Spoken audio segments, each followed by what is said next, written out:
Hello students, welcome to my YouTube channel Professor Ravindra Gaikwad. तुम्ही जर चॅनलवरती नवीन असाल तर चॅनलला सबस्क्राईब करा, बेल आयकॉनचं बटन प्रेस करा आणि व्हिडिओ पाहिल्यानंतर तो तुम्हाला कसा वाटतो तो कमेंट बॉक्समध्ये कमेंट्स करा व लाईक्स करा. आपण इयत्ता 12वी मध्ये केमिस्ट्री पार्ट सेकंड मधला 12वा टॉपिक चालू केलेला होता, अल्डाइड कीटोन्स अँड कार्बोक्सिलिक ऍसिड. याच्यामध्ये आपण मेथड्स ऑफ प्रिपरेशन ऑफ अल्डाइड्स आणि कीटोनचा स्टडी करत आहोत. त्याच्यामध्ये आपल्याला शेवटच्या काही अल्डाइड आणि कीटोनच्या मेथडचा स्टडी करायचा आहे. याच्या अगोदरच्या लेक्चरमध्ये आपण इटार्ड रिएक्शन पाहिली, त्याचबरोबर chlorination, side chain chlorination of टोल्युइनची रिएक्शन पाहिली, गॅटरमन कोच सिंथेसिस रिएक्शन पाहिली. तर अशा वेगळ्या टाईपच्या रिएक्शन आपण स्टडी केलेल्या आहेत. जसे की काल जो 12 तारखेला जो नीटचा पेपर झाला याच्यामध्ये आपण पाहिलं की त्याच्यामध्ये जर क्वेश्चन पेपर मी ग्रुपवर टाकलेला होता तो जर तुम्ही व्यवस्थित पाहिलेला असेल तर त्याच्यामध्ये इस्टरिफिकेशन रिएक्शन विचारलेली होती, हेलवार्ड झेलेन्स्की रिएक्शन जी आपल्याला या टॉपिकमध्ये शेवटी शिकायची आहे.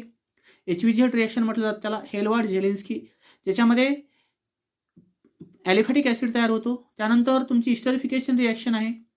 त्यानंतर गॅटरमन को सिंथेसिस रिएक्शन विचारली होती, इटार्ड रिएक्शन विचारलेली होती. तर अशा वेगळ्या प्रकारच्या नेम रिएक्शन या एक्झाममध्ये विचारलेले होते.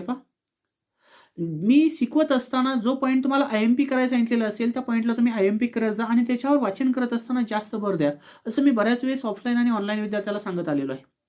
तुम्ही जर थोडासा माझ्यावर विश्वास ठेवून जर त्या पॉईंटला IMP केलेलं असेल किंवा एखादी टिकमार्क केलेली असेल किंवा तुमचं एखादं नोटिफिकेशन यूज केलेलं असेल तर त्यावेळेस तुम्ही ज्यावेळेस रिपीट त्याचा स्टडी करता त्यावेळेस तुम्हाला त्या पॉईंटवर थोडासा भर देऊन किंवा एकदा लिहून बघून तो पॉईंट तुम्ही परफेक्ट करू शकता. पण आता मला वाटतं की आज किंवा उद्यापासून आपण यूट्यूबवर लाईव्ह लेक्चर घेणार आहोत. त्या लाईव्ह लेक्चरमध्ये जे ऑनलाईन विद्यार्थी घरी बसून पाहत असतील त्यांच्यासाठी आपण उद्या एक डेमो लेक्चर ठेवणार आहेत. हे तर लेक्चर तुम्ही बघू शकता, पण त्यासाठी एक डेमो लेक्चर ठेवलं जाईल. त्यावेळेस तुम्ही यूट्यूब चॅनलवर जावा. यूट्यूब चॅनलवर गेल्यानंतर प्रोफेसर रवींद्र गायकवाड या चॅनलला तुम्ही ओपन केल्यानंतर तुम्हाला प्रोफेसर रवींद्र गायकवाड लाईव्ह असं चॅनल दिसेल. त्याच्यामध्ये एक थंबनेल असेल, जे काहीतरी हेडिंग असेल आपल्या टॉपिकची, लेक्चर नंबर कुठला आहे काय, तर त्याला थंबनेल म्हटलं जातं. ते असेल, त्याला तुम्ही स्टॉप असेल त्याला ओके केलं की तुम्हाला तो लाईव्ह व्हिडिओ बघता येईल आणि तुम्हाला चॅटिंग करता येईल. ओके, तर उद्या एक आपण डेमो लेक्चर घेऊ. सक्सेस झाला तर आपण कंटिन्यू यूट्यूबवर लाईव्ह लेक्चर घेऊ. आपण आजच्या लेक्चरमध्ये पाहणार आहोत preparation of aromatic ketones from aromatic hydrocarbon, की ॲरोमॅटिक हायड्रोकार्बन पासून आपल्याला ॲरोमॅटिक कीटोन हा तयार करायचा आहे. मग याच्यामध्ये फर्स्ट नेम रिएक्शन आहे जी तुम्ही 11वीमध्ये शिकलेलं आहे किंवा मी सतत तुम्हाला सांगत आलेलो आहोत, फ्रिडलक्राफ्ट असायलेशन ऑन बेन्झीन, की बेन्झीनवर आपल्याला फ्रिडलक्राफ्ट असायलेशन रिएक्शन करायची. आता फ्रिडलक्राफ्ट हे एका सायंटिस्टचं नाव आहे. असायलेटिंग एजंट हे दोन प्रकारचे असतात. एक असतो ॲसिटिल क्लोराईड CS3COCl आणि एक असतो बेन्झाईल क्लोराईड C6H5COCl. तर असे दोन प्रकारचे ॲसायलेटिंग एजंट जर आपण बेन्झीनवर यूज केले तर याच्यामध्ये कॅटॅलिस्ट म्हणून आपण लेविस ॲसिड अनहायड्रस AlCl यूज करतो. त्यावेळेस बेन्झीनवरचा एक हायड्रोजन असायलियम आयनने सबस्टिट्यूट होतो आणि साइड प्रोडक्ट तुमचा HCl भेटून जातो. या रिएक्शनला आपण फ्रिडलक्राफ्ट असायलेशन रिएक्शन म्हणतो. मग काय पहा, त्याच्यामध्ये एक्झाम्पल डायरेक्ट मी तुम्हाला दिलेलं आहे. When benzene is heated with acetyl chloride in presence of anhydrous AlCl3 to form acetophenone. जर बेन्झीनची रिएक्शन ॲसिटिल क्लोराईड सोबत केली in presence of anhydrous AlCl3 to gives acetophenone as a product. त्यावेळेस कोणता product exist होतो तुमचा? ॲसिटोफिनोन हा product तयार होतो. बेन्झीन मधला H+ आणि इथला Cl- काय झाला? HCl लॉस झाला आणि इथला जो इलेक्ट्रोफाईल आहे C डबल बॉन्ड OCH3 हा बेन्झीनच्या जागी इथे सबस्टिट्यूट झाला. याला म्हणायचं ॲसिटोफिनोन किंवा मिथाइल फिनाइल कीटोन म्हटलं तरी चालेल. त्यानंतर सेकंड एक्झाम्पल आहे, when benzene is heated with acetic anhydride in presence of anhydrous AlCl3 to form acetophenone as products. जर आपण स्टार्टिंग मटेरियल बेन्झीनच ठेवलं, फक्त ॲसिटिल क्लोराईडच्या ऐवजी जर ॲसिटिक अनहायड्राइड यूज केला, CS3C डबल बॉन्ड O याला म्हणायचं ॲसिटिक अनहायड्राइड, कॅटॅलिस्ट आहे तोच ठेवला, हीट केलं तर इथला H आणि CS3C डबल बॉन्ड O- आणि H साइड प्रोडक्ट काय भेटल? ॲसिटिक ॲसिड आणि इथला जो असाइल ग्रुप आहे तो इथे सबस्टिट्यूट झाला आणि काय तयार झाला? ॲसिटोफिनोन्स. ओके, फक्त मी इथे जो रिजंट्स आहे तो ॲसिटिल क्लोराईडच्या ऐवजी ॲसिटिक अनहायड्राइड यूज केला, फायनल प्रोडक्ट तोच भेटला ॲसिटोफिनॉन. फक्त ॲसिटिल क्लोराईड यूज केला तर HCl भेटतो आणि ॲसिटिक अनहायड्राइड यूज केला तर ॲसिटिक ॲसिड तयार होतो. आता आपल्याला तयार करायचा बेन्झोफिनॉन. तिसऱ्या एक्झाम्पलमध्ये सेंटेन्स दिलेला नाही, मी रिएक्शन वाचून दाखवतो. When benzene are heated with benzyl chloride in presence of anhydrous aluminum trichloride to give benzophenone as a product, therefore such reaction are called as Friedel-Crafts acylation reaction. की बेन्झिनची रिॲक्शन जर आपण बेन्झाईल chloride सोबत केली, C6H5 असतो म्हणजे benzene ring असते आणि याला COCl ग्रुप आहे म्हणजे क्लोराईड ग्रुप आहे. In presence of anhydrous AlCl3 काय लॉस होईल, इथला H+ आणि इथला Cl- HCl लॉस होईल आणि इथला जो बेन्झिन आणि C डबल बॉन्ड ग्रुप आहे तो पहिल्या बेन्झिनला अटॅच होईल म्हणजे डायफिनिल कीटोन नावाचा प्रोडक्ट तयार होईल. यालाच आपण बऱ्याच वेळेस बेन्झोफिनोन म्हटलेला आहे आणि याला काय म्हटलेलं आहे रे, acetophenone.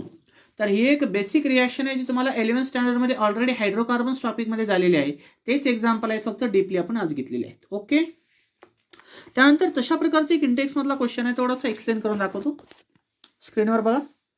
Name the compounds which are used for the preparation of benzophenone by Friedel Crafts acylation reaction, draw their structure. की असा कोणता कंपाऊंड्स आहे की जो आपण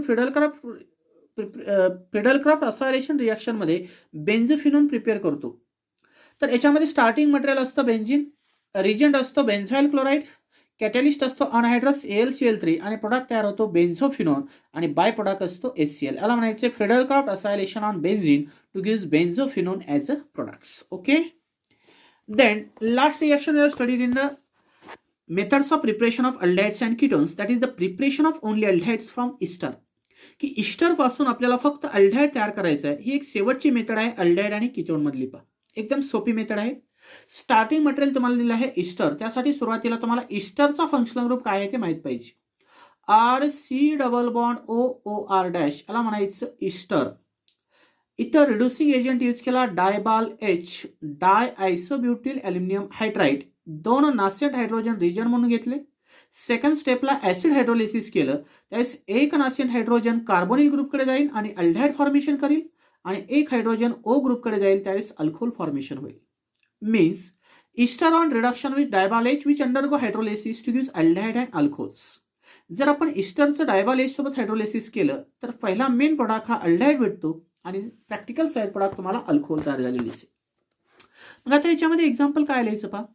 When ethyl acetate is reduced in presence of diisobutyl aluminum hydride to form acetaldehyde and ethanol. जर ethyl ॲसिटेटची reaction जर आपण डायआयसोब्युटिल अल्युमिनियम हायड्राइड सोबत केली आणि त्याचं हायड्रोलिसिस केलं तर CH3C डबल बॉन्ड OH म्हणजे ॲसिटाल्डेहाइड तयार होईल आणि C2H5O आणि H इथेनॉल हा साईड प्रोडक्ट भेटेल. ओके. म्हणजे इथला जो कार्बन ऑक्सिजन बॉन्ड आहे तो इस्टरमधला ब्रेक करायचा, एक हायड्रोजन कार्बोनिलला देऊन टाकायचा आणि एक हायड्रोजन ऑक्सिजनला, त्यास मेन प्रोडक्ट अल्डाइड तयार होईल आणि साईड प्रोडक्ट अल्कोहोल भेटेल. पण कोणता रिड्युसिंग एजंट यूज करायचा, डायबाल H. याचं नाव आहे डायआयसोब्युटिल अल्युमिनियम हायड्राइड्स.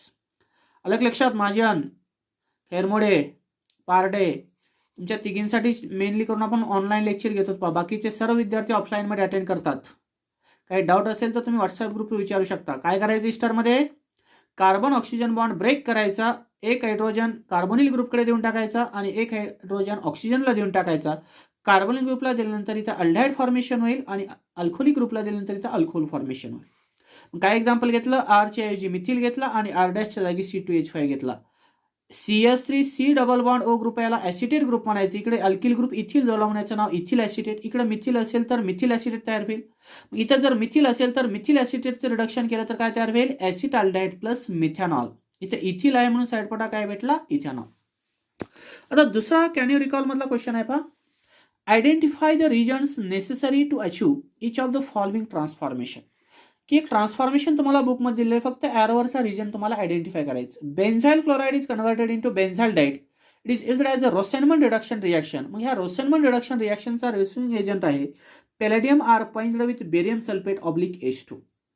आता खाली इथं C ट्रिपल बॉन्ड N असायला पाहिजे पहा. बुकमध्ये ते दिलेलं नाही, तर इथं काय असायला पाहिजे, C ट्रिपल बॉन्ड N असायला पाहिजे. बेन्झोनायट्राइलचं जर आपण मिथिल मॅग्नेशियम ब्रोमाइड सोबत रिडक्शन केलं तर याच्यापासून तुमचा ॲसिटोफिनोन हा प्रोडक्ट तयार होतो. त्यानंतर पॅरानायट्रो मिथिल बेन्झाइडचे रिॲक्शन पासून पॅरानायट्रो बेन्झाल्डाइड जर तयार करायचं असेल तर इथं आपण डायबाल H यूज करून, कारण इस्टर बॉन्ड इथं ब्रेक होतो म्हणजे साईड प्रोडक्ट काय भेटेल, मिथॅनॉल्स. म्हणजे पहिल्या कंडिशनमध्ये आपण palladium with barium sulphate oblique H2 use करणार. सेकंड कंडिशनमध्ये आपण डायथिल इतर हे सॉल्व्हंट यूज करणार. Grignard reagent methyl magnesium iodide आणि हायड्रोलिसिस केलं असता ॲसिटोफिनॉन एक्झिस्ट होईल. आणि थर्ड रिॲक्शनमध्ये आपण DIBAL H which undergo hydrolysis केला असता पॅरानायट्रोबेन्झाईड पासून मिथिल बेन्झाईड पासून पॅरानायट्रोबेन्झाल्डाईड हा प्रोडक्ट एक्झिस्ट होईल. पण त्यानंतर आता इथं अल्डिहाइड आणि कीटोनचं प्रिपरेशन संपलेलं आहे. आजपासून आपल्याला methods of preparation of carboxylic ॲसिडचा स्टडी करायचा. त्या अगोदर तुम्हाला स्ट्रक्चर ऑफ कार्बोक्सिलिक ग्रुपविषयी थोडीशी शॉर्टकटमध्ये माहिती सांगतो पा, जे की तुम्हाला सिलेबसला नसेल पण रिॲक्शनमध्ये यूज करता येते. In carboxyl group, the carboxyl carbon is sp2 hybridized and bonds to the carboxyl carbon lie in one plane. Carboxyl group मधला जो कार्बोक्सिल कार्बन आहे त्याचा हायब्रिडायझेशन हे sp2 हायब्रिडाइज्ड असतं आणि त्यांच्यामधला बॉन्ड अँगल जर पाहिला तर तो एकाच प्लेन मध्ये असतो. The carbon carbon single and carbon oxygen double bond and oxygen carbon double and carbon oxygen single bond angles are always 120 degree. जर आपण कार्बन कार्बन आणि कार्बन ऑक्सिजन मधला जर बॉन्ड अँगल पाहिला ऍसिड मधला तर तो बॉन्ड अँगल हा 120 डिग्रीचा असतो, कारण त्याचा हायब्रिडायझेशन हे sp2 असतं. मग आपल्याला माहित आहे हायब्रिडायझेशन जर sp3 असेल तर जिओमेट्री काय असते, टेट्राहेड्रल. हायब्रिडायझेशन sp2 असेल तर जिओमेट्री काय असते, ट्रायगोनल प्लेनर. आणि हायब्रिडायझेशन जर sp असेल तर जिओमेट्री असते लिनियर. मग मला सांगा हायब्रिडायझेशन sp3 आहे म्हणजे टेट्राहेड्रल जिओमेट्री, मग बॉन्ड अँगल काय असतो रे, 109 डिग्री आणि 28 मिनिट असतो. हायब्रिडायझेशन sp2 आहे आणि जिओमेट्री जर पाहिली तर त्याची ट्रायगोनल प्लेनर असते, म्हणजे बॉन्ड अँगल काय असेल, 120 डिग्री असेल, बरोबर. म्हणजे इथं बॉन्ड अँगल किती आहे, 120 डिग्री बॉन्ड अँगल आहे. देन sp हायब्रिडायझेशन असेल तर जिओमेट्री लिनियर असते, म्हणजे बॉन्ड अँगल 180 डिग्री असतो. तसं ऍसिड मधला जो कार्बोनिल कार्बन आहे त्याचा बॉन्ड अँगल हा 120 डिग्री आहे, म्हणजे जिओमेट्री ट्रायगोनल प्लेनर असेल आणि हायब्रिडायझेशन काय असणार आहे, sp2 आहे. But the carboxyl carbon is less electrophilic than the carbonyl carbon because of the resonance structure shown in below. की कार्बोनिल कार्बन पेक्षा कार्बॉक्सिल कार्बन जो आहे तो लेस इलेक्ट्रोफिलिक असतो, कारण रेझोनेटिंग स्ट्रक्चर जर पाहिलं तर तिथं डायपोलर फॉर्मेशन होतं. म्हणून कार्बॉक्सिल कार्बन मधला जो कार्बन आहे तो as compare to carbonyl carbon पेक्षा तो कसा असतो, लेस इलेक्ट्रोफिलिक असतो. म्हणून कार्बॉक्सिल ग्रुप मधला जो OH ग्रुप आहे त्याच्या जागी इझिली न्यूक्लियोफिलिक सबस्टिट्यूशन होतं, पण तिथं इलेक्ट्रोफिलिक सबस्टिट्यूशन इझिली होत नाही. म्हणजे या method of preparation of carboxylic ॲसिडमध्ये आपल्याला न्यूक्लियोफिलिक टाईपच्या रिॲक्शन स्टडी करायच्या आहेत. त्याच्यामध्ये फर्स्ट रिॲक्शन आज पाहिजे पा, methods of preparation of carboxylic acid from nitriles and amides. पहिली मेथड कोणती आहे, methods of preparation of carboxylic acid from nitriles and amides. की नायट्राइल आणि अमाइड्सचा यूज करून आपल्याला फर्स्ट स्टेजमध्ये कार्बोक्सिलिक ॲसिड फॉर्मेशन करायचं आहे. आता सुरुवातीला सर्वांना तुम्हाला नायट्राइलचा फॉर्म्युला माहित आहे, RC∼N. याला आपण अल्केन नायट्राइल्स किंवा अल्किल सायनाइड म्हणतो आणि याच्यामध्ये इंटरमिजिएट हा RC∼ONH2 भेटणार आहे. मग C∼ONH2 असतो म्हणजे अमाइड फंक्शनल ग्रुप असतो. ह्या दोघांपासून आपल्याला ऍसिड तयार करायचं. मग पहा रिॲक्शन कशी आहे फर्स्ट स्टेजला, दिसतंय स्क्रीनवर बघा. माझ्यान पारडे लक्ष द्या इकडे स्क्रीनकडे बघा. Kermode, when alkyl cyanides or aryl cyanide on acid hydrolysis to give amide, which on further acid hydrolysis gives corresponding carboxylic acid. जर समजा तुम्हाला अल्किल सायनाइड किंवा अरिल सायनाइड जर दिलेलं असेल आणि त्याचं हायड्रोलिसिस केलं असता अमाइड हा इंटरमिजिएट तयार होतो, त्या अमाइडचं फर्दर हायड्रोलिसिस केलं असता कार्बोक्सिलिक ॲसिड हा फायनल प्रोडक्ट एक्झिस्ट होतो. इट मे बी ॲलिफॅटिक और aromatic carboxylic acid. If you taking the starting material is alkyl cyanide, there is a formation of aliphatic acid. If you taking the starting material is allyl cyanide, there is a formation of aromatic acid. It depends upon there which are taken starting material is alkyl cyanide or aryl cyanide. की आपण कोणतं starting material घेतलेलं आहे त्याच्यावर तुमचा हा product formation depend असतो. मग समजा इथे घेतलेला आहे अल्किल सायनाइड RC∼N. हायड्रोलिसिस केलं म्हणजे H2O चा यूज केला, त्याला हीट केलं, त्यास हा हायड्रोजन नायट्रोजनकडे जाईल आणि OH च्या कार्बनकडे, त्यास ट्रिपल बॉन्डचं कन्व्हर्जन डबल बॉन्डमध्ये होईल. तसं ऑक्साईड इंटरमिजिएट भेटेल. ह्या ऑक्साईडमध्ये काय करेल, हा डबल बॉन्ड लोन पेअर इथे डबल बॉन्ड फॉर्म करेल आणि इथला NH वर निगेटिव्ह चार्ज येईल, कारण इथला डबल बॉन्ड ब्रेक होईल. इथं निगेटिव्ह चार्ज आला म्हणजे या प्रोटॉनला स्वतःकडे ॲक्सेप्ट करेल आणि त्याच्यापासून RC∼ONH2 असा एक प्रोडक्ट भेटेल. याला म्हणायचं अमाइड इंटरमिजिएट. या अमाइडचं फर्दर हायड्रोलायसिस जर आपण डायल्यूट HCl सोबत केलं तर ह्या NH2H सोबत कंबाईन होईल, म्हणजे साईड प्रोडक्ट NH3 भेटेल आणि ह्या NH2 न्यूक्लियोफाईलच्या जागी OH हा न्यूक्लियोफाईल सबस्टिट्यूट होईल, जिथे काय तयार झाला, कार्बोक्सिलिक ॲसिड. मग प्रॅक्टिकली ज्यावेळेस NH3 आणि HCl कंबाईन होतो त्यावेळेस NH4Cl हा प्रॅक्टिकल साईड प्रोडक्ट भेटतो आणि इथे थेरॉटिकल काय लिहू शकता तुम्ही, ammonia. Means alkyl cyanide on hydrolysis to gives amide as a product, which on further hydrolysis to gives carboxylic acid. मग आता याच्यामध्ये काय करायचं पहा आपल्याला, फक्त आर ग्रुप चेंज करायचा. कसा चेंज करणार आहे इकडे लक्ष द्या. जर समजा तुम्हाला इथे दिलेलं आहे मिथिल सायनाइड्स, काय दिलेलं आहे तुम्हाला, मिथिल सायनाइड दिलेलं आहे. when methyl cyanide is heated with dilute HCl to form acetic acid असं आपण सेंटेन्स लिहिलं. स्टार्टिंग मटेरियल आरच्या जागी मी फक्त काय घेतला, मिथिल, काय नाव तयार झालं, मिथिल सायनाइड किंवा त्याला इथेन नायट्राइल म्हणायचं. हायड्रोलिसिस आहे म्हणजे H2O यूज केला, त्याला हीट केलं. एक हायड्रोजन कोणाला देऊन टाकायचा, नायट्रोजनला. ट्रिपल बॉन्डचं कन्व्हर्जन कशामध्ये करायचं, डबल बॉन्डमध्ये, आणि OH हा कार्बनला देऊन टाकायचा. हा इंटरमिजिएट तयार होईल.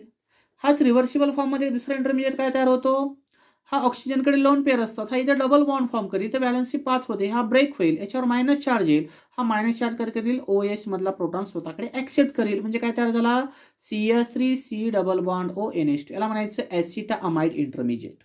Which on further hydrolysis with dilute HCl. मग हा NH2 काय करेल, वॉटरमधला एक हायड्रोजन स्वतःकडे ऍक्सेप्ट करेल, NH3 तयार होईल, आणि ह्या NH2च्या जागी वॉटरमधला OH जाईल. म्हणजे काय तयार झाला, ऍसिटिक ऍसिड. पण प्रॅक्टिकली अमोनिया आणि HCl एकत्र आल्यानंतर काय तयार होतो, NH4Cl. म्हणजे ऍसिटोनायट्राइल घेतला तर ऍसिड कोणता भेटतो, ऍसिटिक ऍसिड. हा झाला ॲलिफॅटिक ऍसिड. आता समजा तुम्हाला विचारला ॲरोमॅटिक ऍसिड तयार करा, कसं तयार करणार आहे.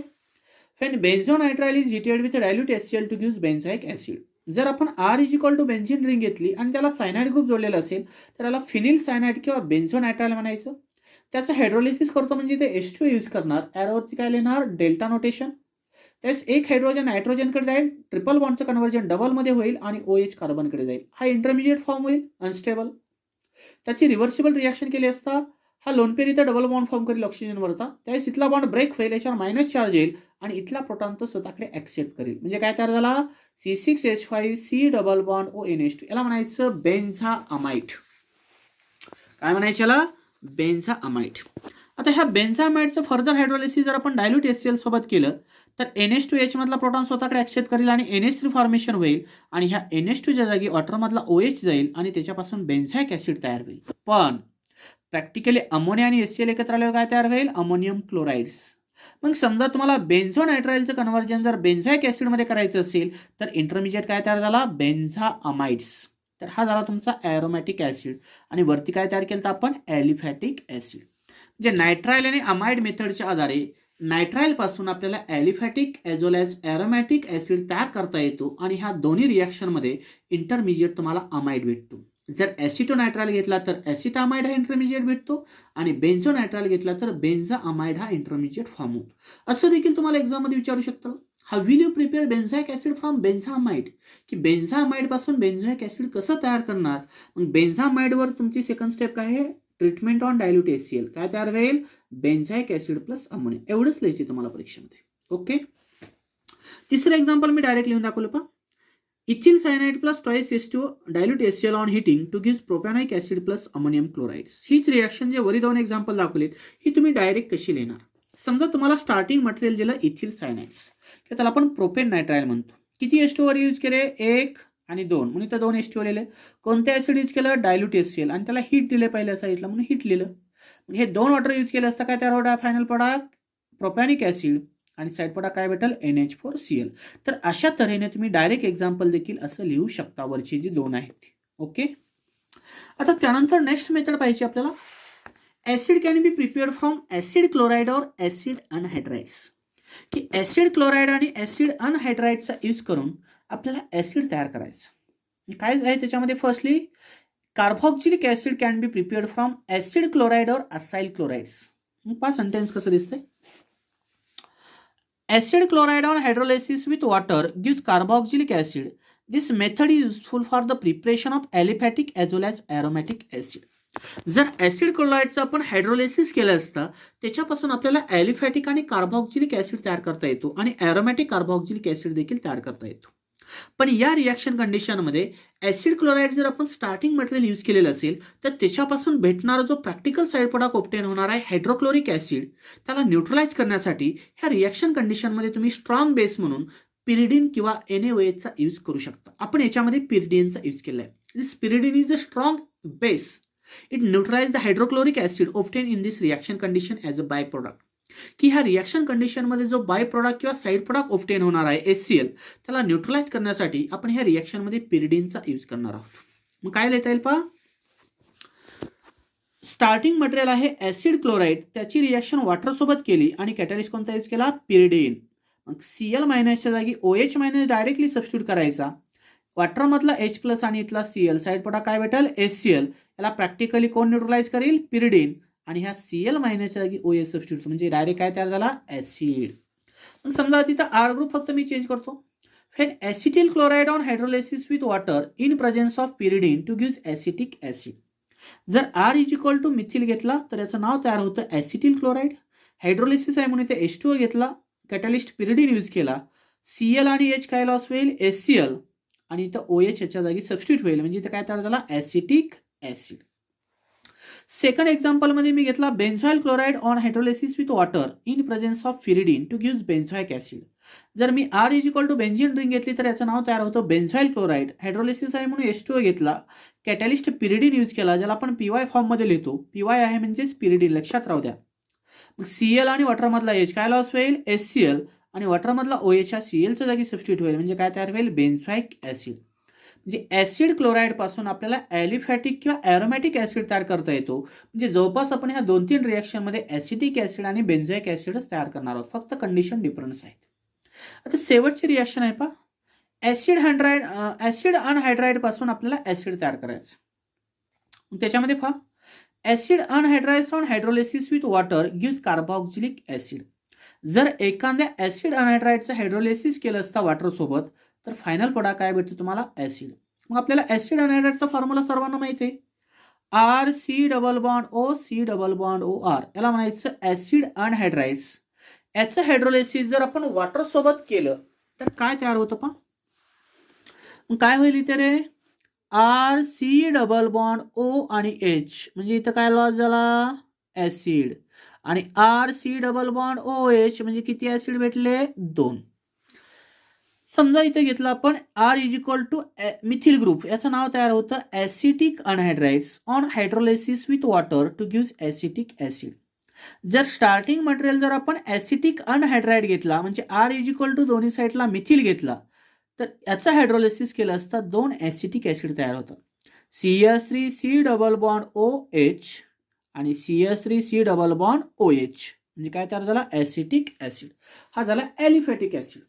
आता समजा तुम्हाला ॲरोमॅटिक ॲसिड तयार करायचं आहे मेथडनी, कसं तयार करणार, then benzoic anhydride on hydrolysis to gives benzoic acid.